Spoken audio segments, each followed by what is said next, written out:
At ako naman ang susugod sa opisina ni Palpatine. Ito ay matapos kong malaman na dun si Thanos. Kaso, wala akong naabutan kundi si Palpatine lamang. Kaya kinoriente niya ako. Ang Force Lightning niya. Iron Man, wala kang talagang aabutan na Thanos dito dahil nakaalis na siya. Kung ayaw mo talagang umalis sa aking opisina, pwes, kukuryente kita gamit ang aking Force Lightning. Sige, subukan mo kuryentehan ng Force Lightning mo. Ma-absorb din yan ng aking armor at babalik lamang sa iyo yan. Tignan natin. Yan, ang kulit mo kasi tumasik ka tuloy. Sabi ko sa iyo, na-absorb ng aking armor ang bawat kuryente. Huwag kayong mag-alala, Master Qui-Gon Jinn at Obi-Wan Kenobi. Tutulungan ko kayong dalawa para matalo nyo ang Sith Apprentice at Assassin na si Darth Maul. Maraming salamat sa iyo, Dr. Jones.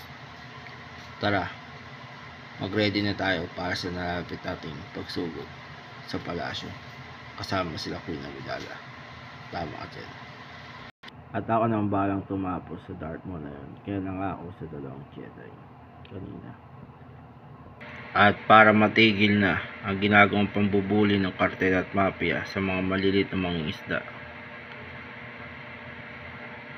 sasalakayin natin na magkasanay pwersa tayong tatlo, Jack, Joaquin, Alejandro.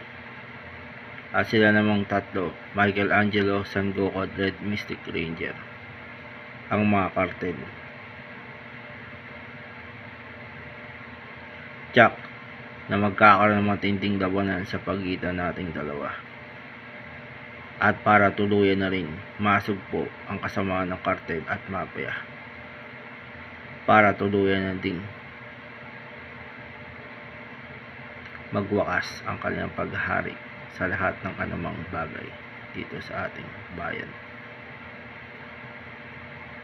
At para tuluyan na rin di makapasok ang lahat ng uring sindikato sa loob ng gobyerno sa nihil na matinding korupsyon sa Santa Ana.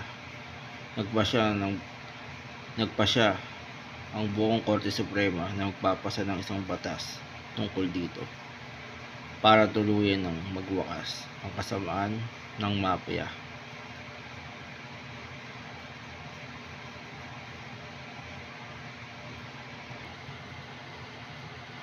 Magtatayo naman ng isang laboratory facility dito sa isang forbidden island.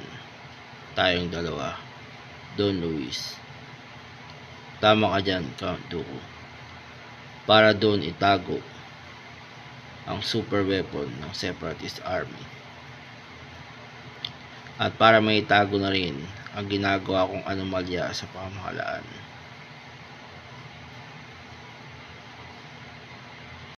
At bala ko rin maglagay ng mga kakaibang tauhan dito sa isla upang bantayan itong forbidden island. Mukhang maganda nga yan. At tayo lamang ang pwedeng pumasok at nakakalam sa isla na ito. Paliwanag ba? Walang anuman yan, kaibigan. Basta sekreto ang itatayo natin forbidden island na to. Mr. Secretary Advisor, bakit ano yung Senior Presidente? May nais sana akong banggitin sa iyo. Naplano ko na magbitiw sa pwesto kapag hindi nagtagumpay ang peace talks na inaalok sa akin ng mafia. At malapit na rin na magsimula ang pag-uusap namin dito sa palasyo.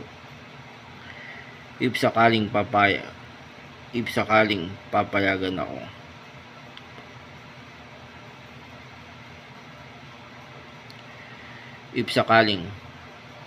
ako, bilang Pangulo, na dito na yung pag-usapan ang peace talks na ito. Nalalapit na rin ang pagbibitiw ko sa pwesto. Dapat nyo munang pag-isipan yan, Senyor Presidente. Hindi basta-basta ang peace talks na inaalok nila sa iyo, at hindi rin basta-basta ang hinihingi mong pagbibitiw sa pwesto. At nakatanggap naman na ng bomb threat habang nasa loob ako ng kulungan. At galing ito sa Supremo ng sindikato. Kaya nais kong humingi ng tulong sa Three Musketeers para ipahanap at ipahuli kaagad itong Supremo na to, na nagbibigay sa akin ng bomb threat habang nasa loob ako ng SEDA. Sana kaagad makarating kay Diego ang ating pagtugon sa paghingi niya ng tulong upang ipahuli at ipahanap sa atin bilang mga Three Musketeers ang Supremo ng sindikatong nagbabanta sa kanya sa loob ng bilangguan. Tama ka dyan, kaibigan. Felipe, bakit ang Guillermo? Marami ang namatay sa kasamaan natin.